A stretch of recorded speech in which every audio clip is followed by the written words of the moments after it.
This podcast is part of the Big Heads Media Podcast Network. Go to bigheadsmedia.com for more great podcasts.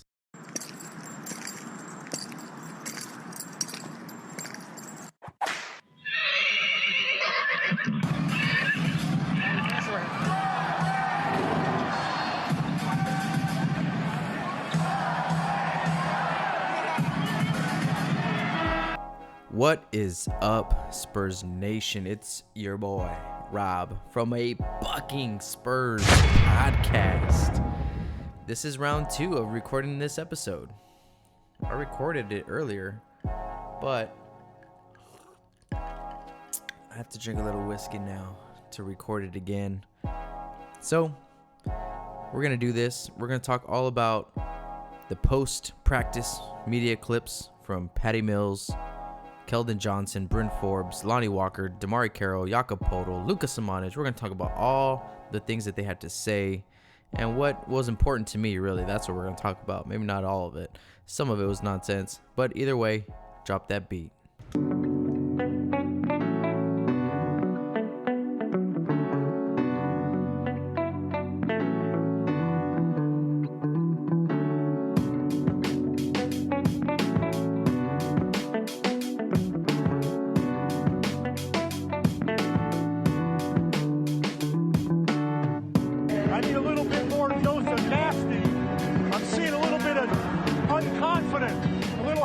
It's not supposed to be easy.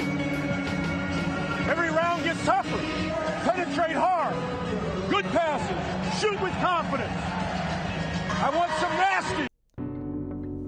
So let's start this baby off talking about our veteran, our most tenured Spur, Patty Thrills Mills, the Aussie, the humanitarian. And let's talk about what he had to say. So Patty had a lot to say. They talked to him for about 10 minutes, but what I took out of it was the veteran presence that he controls. They talked to him about, hey man, is this, was it like a normal Spurs first day of training camp practice, or was it different? He goes, no, it was pretty standard.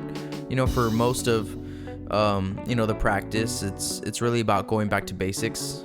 And to me, that's super important when you have your veteran guys that have been there year after year after year, and they're still locked in on the understanding that what we do now in the beginning of practice, in the beginning of training camp, in the beginning of the season is what is going to set up our foundation for the rest of the season, right? So the basics are important. They're that important. And it's extremely important for us to have our veterans on board with that, because the veterans that have been there for a year, 2 years, 3 years, Patty's like 8, right? It can get old. It can get boring. But when those are the guys that are setting the tone and they understand how this time is so crucial to what we're trying to do, I mean, that sets the tone for everybody else. And that's the important thing. It's because you have all these young guys, you have a couple first-year players, and they need to know and they need to be on board with the veterans, understanding like, hey, this is why we're so good. It's because what we do here is the basics of everything that we do. We want to rely on what we do now come postseason, right? We're trying to get better at what we do now every day. So come postseason, this is what we're good at. So they talked to him about that. Going back to basics was huge. It's the first thing that my ears went up when I heard. They asked him about, playing in the FIBA tournament. He said that he enjoyed that. They asked him if he enjoyed kicking Pop's butt, and he was a little bit like, I don't know if I should answer that. Patty's the best. They asked him about DeJounte, and he said that, everyone has seen the work that he's put in. Patty went on to say, we've all felt for this guy. It broke our heart, so we're all actually super pumped. That's something he said also, that everyone in the gym has this attitude, this new swagger, and that they're really jacked about DeJounte being back. I think DeJounte, the topic of DeJounte was a thread line going through this whole week. Every day media was asking everyone who they talked to, what about DeJounte? How does it look now that DeJounte's back? And Patty Mills was just saying, like, we're all pumped and everyone's psyched to have him back because he does bring a new dynamic to the team. Let's talk about Bryn Forbes. Bryn Forbes was interesting. He didn't talk for that long, but what he did have to say was was crucial. He talked about chemistry. He said day one in training camp this year was different from most years that he has been there because there's more chemistry on day one. You're bringing back almost the whole team, right? We lost Davis and a couple guys that never played, but that's pretty much it. So you had the same group coming back, from last year, which makes for more of a continuity. And I'm talking about the mindset, you know what I mean? Like everyone's coming in on the same page, familiar with everybody, and that's special. That's going to be a thing that we have a leg up on most other teams in the NBA. They asked him about DJ too, right? So Bryn said that DJ is probably the fastest guy that he's ever played with. He talked about him being the head of the snake of the team and that he's going to be the guy that's setting the tone for what we're trying to do. And I think he's talking about playing in transition. He's the head of the snake on the style that we want to play. That DeJounte being there is going to increase the pace and it's going to create a lot more shots for everybody, including Bryn. I mean, if you think about Bryn and DeJounte being on the floor, I don't know if they're going to start or not or whatever. No one knows yet. But, if DeJounte is pushing that ball in transition, he gets a rebound, takes off, Bryn should just be hightailing it to that three-point line because that ball is coming. So they're going to be playing with a lot more pace, right? And they also asked him, hey, man, so do you think that everybody has kind of forgotten, what DeJounte can do? And he was kind of like, man, y'all don't even know. I mean, I don't think anyone knows what DeJounte can do. Not that they forgot. I don't think anyone's seen it. And I thought about that for a little bit, and I see where he's coming from, because let's think about it. Last off season, not this past one that we just had, but the one before that, before DeJounte's injury, DJ put in work. I mean, he put in work to be the guy. He put in the work to take over the team, and in the beginning of training camp this time last year, Pop was saying this was going to be DJ's team. We're going to give him the ball and let him run. And so he had put in all that work that we never got to see, right? So he's been honing on that. He's been sleeping that. He's had it in his bag for a whole year, and Bryn went on to say that his jumper is wet now, like that 15-foot to 18-foot jump shot, which is more or less that high pick and roll jumper, that Tony Parker jump shot, right? 2-3 steps inside of the 3-point line to the, to mid-range extended, that's Tony Parker's jumper. And it seems that DJ has that in his bag this year, and we were going to see a lot of that. He had it when he played too, and man, if you go back and look at the preseason games that DJ did get to play in, he showed that. So not only do we have that in his bag, if you want to think about how DeJounte Murray played before he got hurt, it was a lot of attacking the rim, a lot of floaters, a lot of steals, a lot of defense to offense. And his mid-range shot was coming in slowly, and last year was supposed to be the year we saw it, but that's going to be this year. So I understand what he's saying. They asked him about Game 7 against Denver, because if we remember, we look back, Bryn took it hard. Bryn was the one that took it to heart, and that's why you gotta love Bryn, man. He cares. He cares on a personal level about losing, and he wants to win, and losing hurts him. So when he finished last year's playoff Game 7, which I've said it plenty of times, Bryn's the one who stepped up. He took it the hardest. And so they asked him about that. Hey, man, do you still feel the same way that you felt?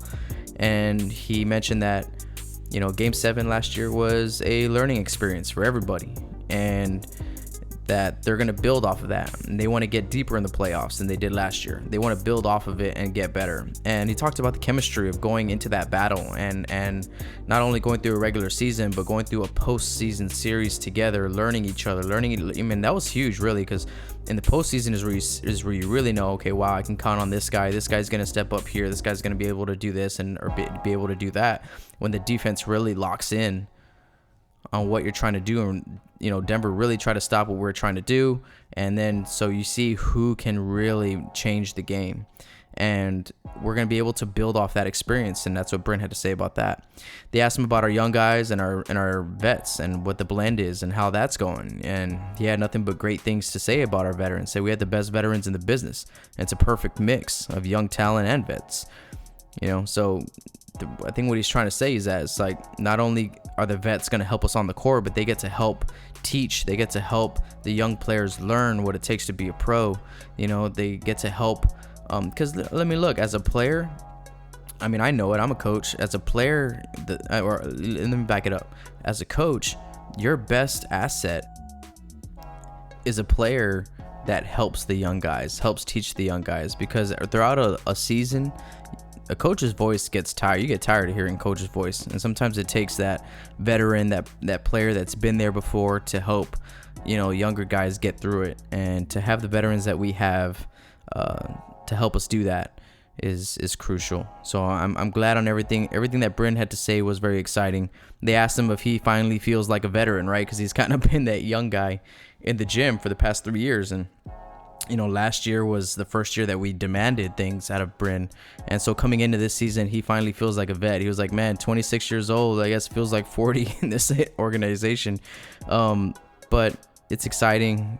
I'm telling you, man, these young guys they're not young no more. Their roles, I think, are now, set in stone in a way where it's like, okay, we know what we got. We know what we're going to expect out of you. Now let's go ahead and do that at a high level.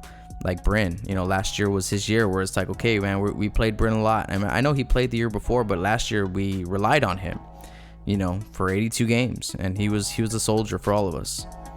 So, all right, we're going to take a quick break and hear from our brothers and sister pods at Big Heads Media Podcast Network, and we will be right back. Hey there, are you a college football fan? Well, I'm Andre Cherry, and on my show, the Cherry Pickin' Podcast, I dive deep into the world of college football during each week of the season. For the past 9 seasons, fans have come to my site, cherrypickinsports.com, to hear my college football analysis and game-winning predictions for each week of the season. The Cherry Pickin' Podcast is presented by the Big Heads Media Podcast Network and can also be found on Apple Podcasts, Stitcher, and Spotify. Make sure you click the subscribe button today.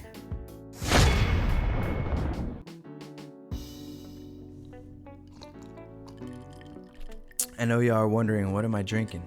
He said whiskey, right? Yeah, I got a little bit of Crown Royal mixed with a little bit of Coke. I forgot to get that Coke Zero to help myself stay a little bit trim, but I know the whiskey's got a lot of calories. If y'all drink a lot of whiskey, hey, whiskey's got a lot of calories, right? So don't sleep on that. But it's going down smooth, just like the way I like to watch Spurs games with a glass of whiskey in my hand. Maybe I should start doing pods with whiskey too. Y'all let me know. If I start slurring, you know why.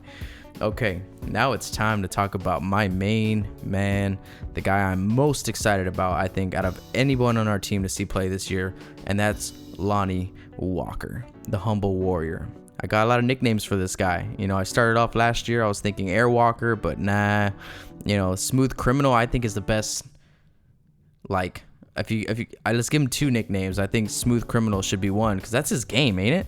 It's so smooth, and he's criminal from what he does to the other players. Like, those guys, every time he goes on the floor, he's looking to embarrass you, right? Either on flying high and trying to put you on a poster, or just doing you dirty, off the dribble with the jumper in your face, whatever it is. So Lonnie's questions were on point, and his responses were even better. Right. So one of the questions that they asked him was like, hey, Lonnie, what do you expect coming into this year? Well, how many minutes do you expect? And he was like, I don't expect anything. It's not about how many minutes I can expect. It's how many minutes can I earn? Because he did go on to say, it's like, look, I didn't do anything last year. It's like, I was up and down from the G League. I haven't proven anything on this level. He's like, so anything I get, I'm going to earn it. And I don't expect anything from the coaching staff or whatever. But I think he knows that he has the trust of the players. And I think the vets know how good he is. I think the coaching staff knows how good he is. Rudy Gay came out at media day and he was like, man, Lonnie's taking some huge strides. So he's going to be very helpful this year. Coach Pop, when he was talking about DeJounte Murray, saying that DeJounte might be one of the fastest guys he's seen in about 3-5 years, coming off an ACL injury. You kidding me? So he also said that Lonnie was probably just as fast as DeJounte, right? So we're going to be athletic as hell. And to me, the mindset that he has is going to be what helps him have a long career. Because I don't think Lonnie is focused in on this season. Like, okay, this season's everything for me. No. We picked up his extension. We're going to have him next year as well. And he talked about his extension too. He was like, man, it was like getting drafted again. He was that excited.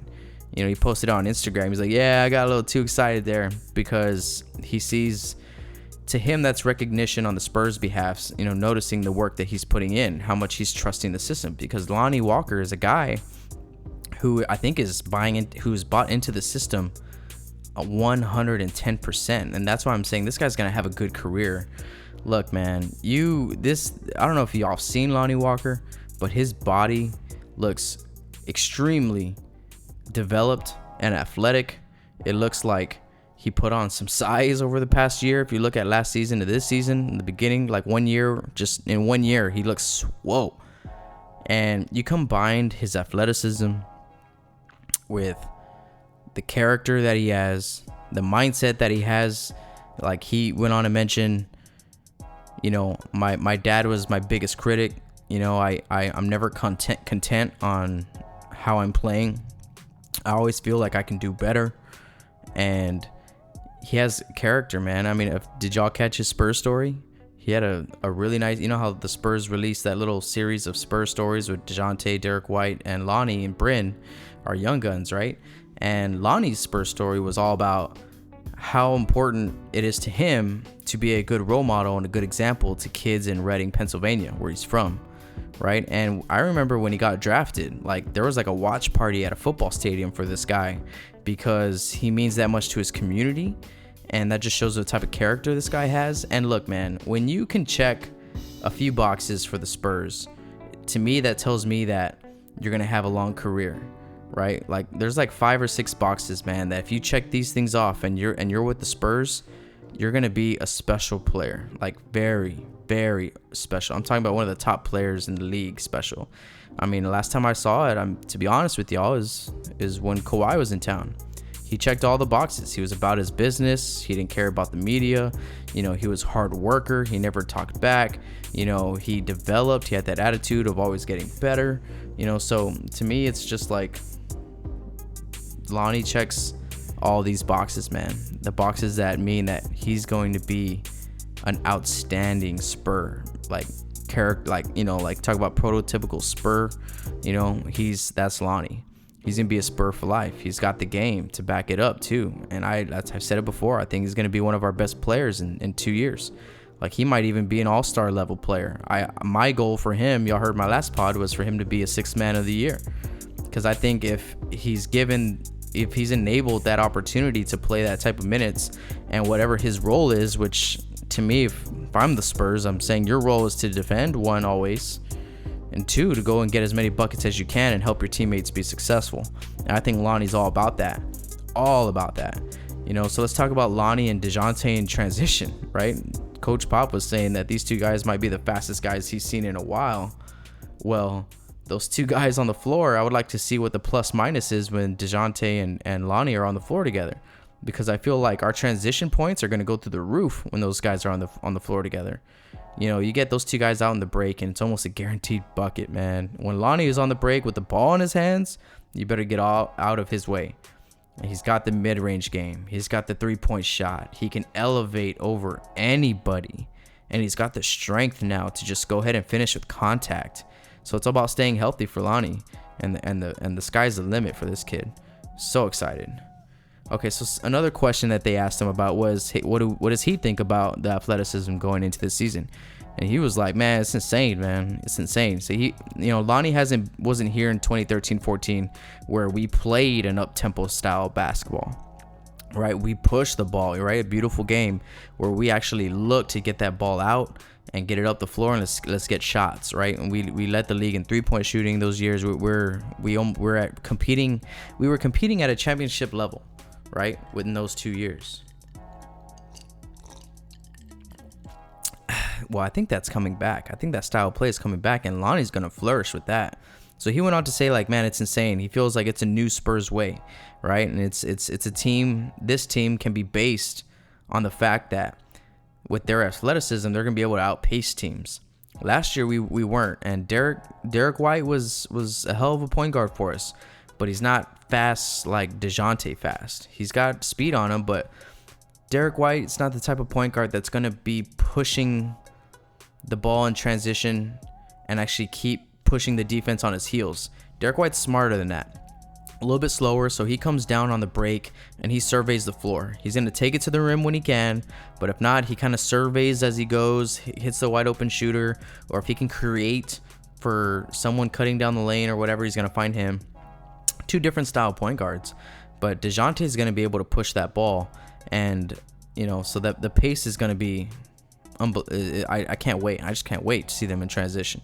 So he said that they were going to be able to push the defense, keep the defense on their heels, for not just for this year. He said for upcoming years is what he said. Not just this season, but for upcoming years. And I'm telling you, this guy sees the future, man. He sees that he's here for the long haul. He's going to trust the process. He's going to trust the coaching staff. And he believes in DeJounte and all these young guys. And I'll tell you what, man. I love this group of young guys, man. Bryn, DeJounte, Derek White, Lonnie Walker, Keldon Johnson. Those guys together, man, for the next 7, 8, 9 years. Holy shit. Okay, so they also asked him about one that I'll go over quickly, is when they asked him about what does he take from Austin? What does he bring in from Austin, from his experience and his time over there playing for the Austin Spurs in the G League? And his answer was, what am I not gonna bring? He followed that up with, out of left field, he was like dropping more Spurs character nuggets, man, saying like, I went up there, I made some great relationships with players, coaches, some friends that I'm gonna have for life. And so that's all off the court stuff. That's character stuff. And you know what the Spurs do with a guy that has untapped potential and the mindset that he's always going to try to improve, and the mindset of, hey man, like I'm trying here to be a good person for me, for my community, and I'm trying to be a good role model. That's why I'm so high on this kid. All right, so who's next? The new Spur, Demarre Carrol. Demarre said something that I liked a lot, and it was when he was talking about his previous years in Atlanta. He said that's kind of the point in his career where he was playing his best defense, and he went on to say that he was playing his best defense, he thought, because he was playing on a team that had a defensive concept of team defense. And when he went to Toronto and when he went to Brooklyn, that wasn't the case. And in those two teams, he played on a team where it was a lot of ISO defending, where you didn't have a lot of rotations, which means that as a defender, you got to kind of handcuff yourself because you don't want to get beat. Because if you get beat, you're probably going to give up a bucket. And the difference is on a team defensive, on a team that has that really strong team defensive rotation concepts, is that you can gamble, you can get out of passing lanes, you can take some chances, right? Because you know that your teammates have your back. And Demarre is one of those guys that thrives in that environment. He played under Coach Budenholzer in Atlanta. That was that Atlanta team, right? Not this young gun Atlanta team now. It was when Coach Bud was there. We all remember Coach Bud, former assistant coach for the Spurs, right? So we're going to do a lot of the same stuff that they did in Atlanta, which is going to enable Demarre to get back to his defending ways, where he can actually excel in the areas that he's special at. They also asked him, like, what are you going to bring to the table? Like, what's your role this season? He was just like, 3-and-D, baby. Got to do what I do. Demarre seems like another one of those all-pro caliber guys, man. Like, he's Rudy Gay said it in the media day that he's going to be a glue guy. And I can see that already. Just in this post-practice interview, he was talking about, team defense, and he was talking about doing the right things and not only expecting himself to perform, but expecting himself to get other players around him to elevate their performance on the defensive side of the ball. And to me, that's special because, he talked about Brooklyn a little bit, saying, like, my role over there was, yes, on the court was to be a 3-and-D guy, but also to help mentor some of these young guys like Karis LeVert and D'Angelo Russell. I mean, he went on to give D'Angelo Russell all the credit, saying that, he made himself, but he's like, hey, yeah, no, he taught D'Angelo how to be a pro, how to take care of your body, how to do all these little things off the court that are going to make you successful on the court. See, that's a freaking teammate right there. That's a guy that you can go to war with. That's a guy that has your back. And for us to have him in our system for the next 2 years, man, he's going to make everybody better. And look, man, I love Davis, but I wish we still had Davis. I do, because that's shooting that we could have had around for a long time. But let's talk about the here and now. And Demarre Carrol is a guy that can help us tremendously take a couple steps forward, like on not just on the court, but like in continuity wise, chemistry wise, defensive wise. He's gonna help us a lot, right? So those are some of the things that I love to hear from Demarre Carrol, right? Who's next? Let's see. Let's not stay on Demarre for too long. Even though I love it so far, I love it. I can't wait to see it translate over to the court. Before I leave Demarre, he said something about Demarre that was interesting. He said he was talking to the media. He was like, "Hey, you guys got to understand that Demarre, that they asked him how does Demarre look. He's like, he looks a lot more comfortable. And he's like, you guys got to understand that he was in Toronto for 9 years and he got comfortable over there. And to me, that means that's kind of like I don't want to say like a jab at Demarre, but it kind of makes sense, man. Like, he just got too comfortable, never really thought his job was in jeopardy. Not that he didn't try to get better as a player. Obviously, Demarre's a hell of a player, got better every year. But at the same time, it's different when you feel that safe in your job, right? Like, we have all these guys that feel like they still need to prove something. And he was saying, y'all gotta understand that coming from Toronto to San Antonio, it's like all these expectations, new things. It's like a jolt to your system. And that this year, Demarre seems super comfortable. He seems excited to be there. And we talked about that on the last pod, that, he was nervous last year. And I think that this year is going to be a big year for Demarre. And Demarre being there helps facilitate that in a way. Who do we got next? We got Keldon Johnson, Luka, Samanic, and Jokab Poeltl. Okay, before we get into those guys, let's take our final break to listen to our brother and sister pods at Big Heads Media Podcast Network. We'll be right back. The Seasons of Discontent is a podcast about Washington sports and life in the nation's capital. Hosted by Washington Post-Express columnist Rick Snyder and sports fan Matt, the 1 hour show also talks about beer, pizza, movies, and the sights of our nation's capital. Come listen to Seasons of Discontent.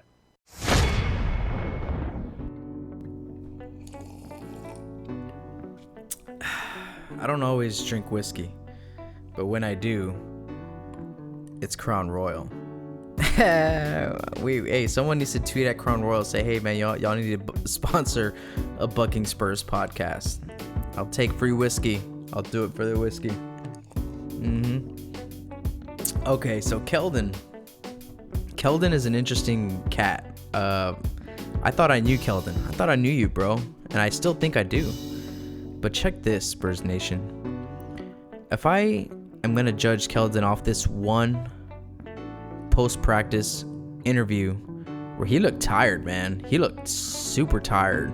I don't think he was up to give that interview, to be honest. But I love that. I love that, man. Keldon looked like he just gave it all. Like, he just put every ounce of energy that he had in that practice facility, man. Keldon kind of seemed like he was over it already. Like, Keldon seems like he's not all about the hype, that he knows what the NBA is all about, that, he understands that, there's going to be media here. Like, he's used to media being around, and he's not about he's not about, he just doesn't care. It seemed like he didn't care. Like, they asked him about Tim Duncan. They're like, oh man, what do you think about, Tim Duncan being around, expecting, him to have oh man, oh wow, but no, man. Keldon was like, well, he was, I know he was a great player for the organization. He's one of the best players to ever play the game, but it's just basketball. Like, it's just here about basketball. And I'm just like, okay. Okay. Like, are you taking a shot at my man Timmy? Don't be taking a shot at my man Timmy, young rook. Wait till they fill up your car with popcorn. Just wait that. But no, but then I thought about it and I'm like, nah, Keldon Johnson is a byproduct of Kentucky basketball, a program where they prepare you for the NBA. Like, that program does a fantastic job of making sure that you know what's coming. They prepare you mentally. not just physically and on the court, but mentally. So Keldon seems like a guy that's all about his business. You know, like they asked him, they're like, oh, so who's the hardest, you know, guy that you've had to guard? He's like, well, I don't know, man. It's the NBA, you know, everyone's good, everyone's competitive, you know. I don't know. And he's like, well, I guess, you know, Demarre, because he's, you know, he's crafty with the ball, but, you know, I don't know. You know, it's just like, man, this guy is not impressed. This guy is not intimidated. This guy is not, he feels like, I don't think he's in there feeling like, man, this is crazy. This is new. I got to do my best. I got to know. Like, I don't feel like that's his mindset at all. His mindset is like, I know what I'm about. I know how good I am, how good I can be. I'm here to keep my head down and go to work. And that's it. I'm not about giving y'all storylines. I'm not about this and that, which is prototypical Spurs character. I'm not gonna lie. You know, so there's a little bit of that, a little bit of that. I mean, he did kind of light up when they asked him, you know, who are you? Who's Keldon on the court? He's like, oh, well, you know, I'm you know, guy who's gonna bring the energy, bring the defense, and compete and things like that. So, look, man, I love Keldon. Believe me, like, this interview was not anything that I wanted it to be, but I'm glad I got it. I'm glad it was what it was, because to me it shows that Keldon is on the mindset of, I'm here to do my job. This is a job. I'm here to do it to the best of my ability, and I'm gonna prove to everyone what I can do, and I'm not afraid. There's not an ounce of fear in that body of his, in that mind of his. And he's gonna let the vets know real quick. I think that he's there for business. You know, his name's been mentioned a few times by a couple of the guys. So he's fast, he's young, he's ready to learn, and I can't wait to see him develop, man. I mean, this is just off one interview, and we still have a whole season to see with this kid. I'm excited as hell. So let's talk about Luka Samanic. Luka was kind of the flip side there. He's like, yeah, they asked him about, you know, that first preseason game coming up. He's like, well, you know, it's my first NBA game, you know, like he's excited to be here, which is kind of weird because he's been a pro, right? He's been in Europe for a little while. I'm high on Luka. They asked him how things are different between Summer League or Europe and this training camp, and he's like, man, everything's different. You know, the competitiveness is through the roof. It's like people are bigger, stronger, everything is different, and he's excited. He's just excited to be there and to learn to coach from Coach Pop. They asked him about about defense, not his defense, but about defense in general. They're like, defense comes first, right? And it's like, he's like, oh yeah. He's like, if you take a play off on the defensive end, Pop's gonna call you out on it and make sure that, you know, he holds you accountable. You know, so there's all that. They asked him about the training and what the training is, you know, how it's different. He was like, yeah, over there it's a lot of just, you know, high reps, you know, weight room, and over here it's a lot of core stuff and a lot of that nonsense. So, but I mean, it wasn't really anything too much to grab from his interview, besides that he wants to work hard and be ready when his opportunity comes. And look, I'm gonna say it right now. I ain't backing down from what I said earlier in the summer. I think Luka can play. We'll see. I still think that, yes, I know he's going to spend some time in Austin. Okay, I know. And like I said, I just hope that it's a 70-30 split the Spurs way. Lonnie Walker's split last year was kind of like a 70-30 split the other way, right? Where he spent 70% of the time in Austin and spent 30% of the time in San Antonio, and that did great. That did wonders for him. That was the same split that Derek White got. And look, if Luka gets that same type of percentage split, whatever. Like, I know he's gonna come back better. I know. It's gonna be great things. But I just want to see if he can play. Is that so wrong of me to see if I want to see if Luka Samanic can play in the NBA? Jesus Christ, get off my back. I think he can, man. We'll see. I mean, he talked about the strength level. He said he's gained about 10 pounds in about 2 months, and that's not muscle because that's impossible. It takes about a year to gain 10 pounds of muscle. But maybe it's his diet. His dietitians maybe having him eat more. I think that's the thing with these skinny guys that come from Europe. It's like, man, y'all don't eat enough. Y'all need to eat like twice the amount of meals that you eat on the reg.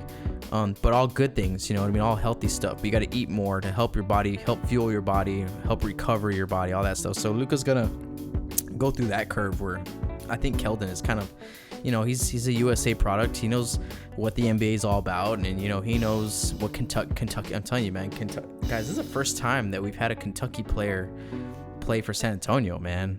And Coach Cap has said that he knows that Hero's gonna be fine and the other cat's gonna be fine, but he's like, Keldon is gonna be the most successful. And because he knows Keldon's character, man, and he knows what he's got. There's been a lot of good players that play for Kentucky, and he thinks Keldon's going to be one of those guys. So that's going to be exciting for us. Because Keldon's got the body, man. I'm getting back to Keldon. Keldon's got a kind of a sneaky looking body. It's hard to kind of pinpoint, because if you look at him, he, like by himself, he kind of looks small. But when you see him on the floor, he's super long and strong and athletic, and he kind of has like a short neck, so he doesn't look that tall, but really he is pretty tall. And I feel like Keldon is he's maybe on paper a shooting guard, but low key should be playing a small forward. Like on Demarre's playing small forward, but really he's low-key a shooting guard. Like, he's a shooting guard. I think that we need to be utilizing Keldon at the small forward spot. It's just that type of game. He's got that, I ain't gonna mess around on the wing. I'm gonna catch it and blow by you and just poster you or finish over you or go to the free throw line. You know what I mean? So he's got a catch and shoot jumper right now. He's got to work on it. Okay, back to Luka. So Luka, we'll see, man. We'll see. I'm not backing down. I want to see him in San Antonio for most of the year. You can call me crazy when I get crazy on it. If it happens, y'all can call me out on it. Like, hey, man, you were saying Luka. Yeah, that's fine. Y'all can do that. I'm all right with that. So, let's talk about our big guy. Jokab Poeltl. Jokab Poeltl.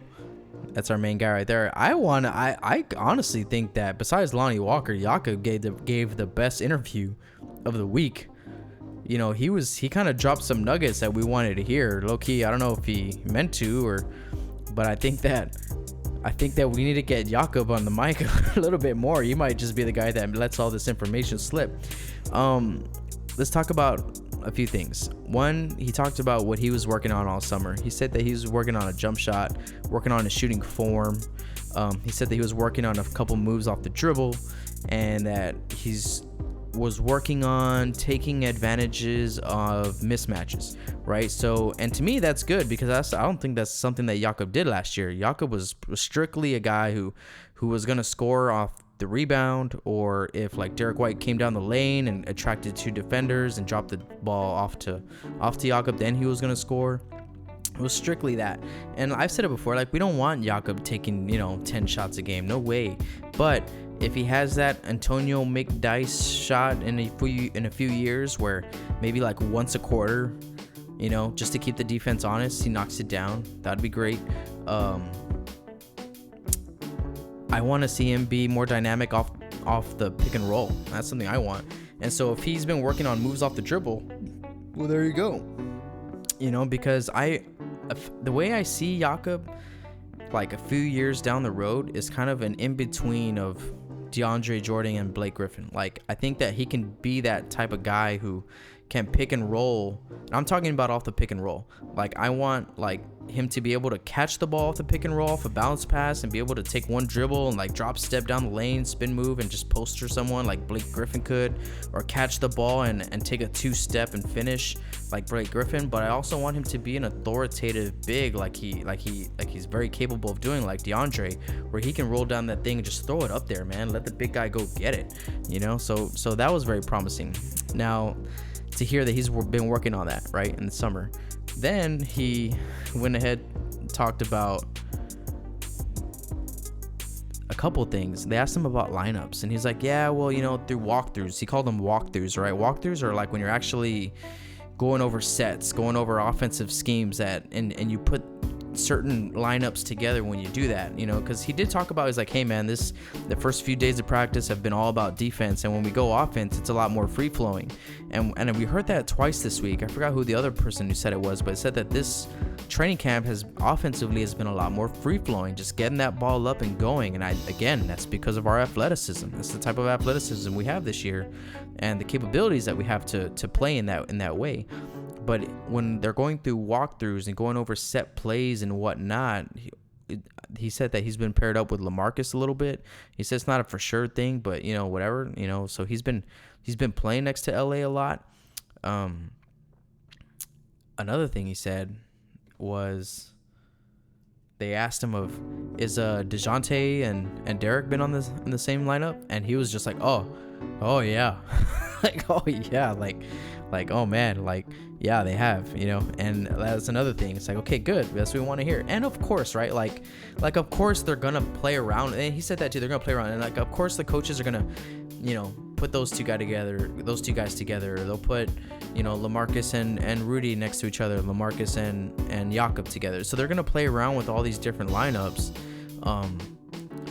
But that was a little revealing, I think, that we might see Derek White and DeJounte playing together, Jokab and LaMarcus, and it's gonna change. Like, guys, this isn't like high school or college where you only have like one starting lineup. No, like this is the pros, man. Like, and whoever's getting it done is gonna be playing, and whatever the matchup calls for is the matchup we're gonna go with, the lineup we're gonna go with, right? So, it's nothing to like write in stone or whatever, but the Spurs are playing around with it, and that's exciting. That's exciting to hear.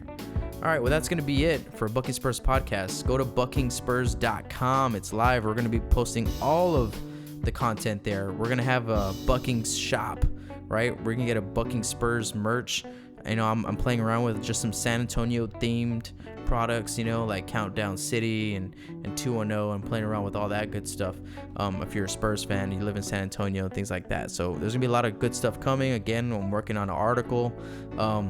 Today was a crazy day at work. 6th graders be getting into fights, and it's just nonsense. But anyway, it was a busy day at work, right? So didn't get to finish the article. I'm gonna post it up probably tomorrow. But tomorrow, if you're listening to this on Friday, Saturday is our first preseason game against the Magic, and I cannot wait to see these guys play. Like, literally, there's not a guy on our roster right now that I cannot wait to see play. Like, let's say our starters only play a little bit of the first quarter, a little bit of the second quarter, or just a little bit in the third, and then they don't play for the rest of the game, and we get to see these young guys go.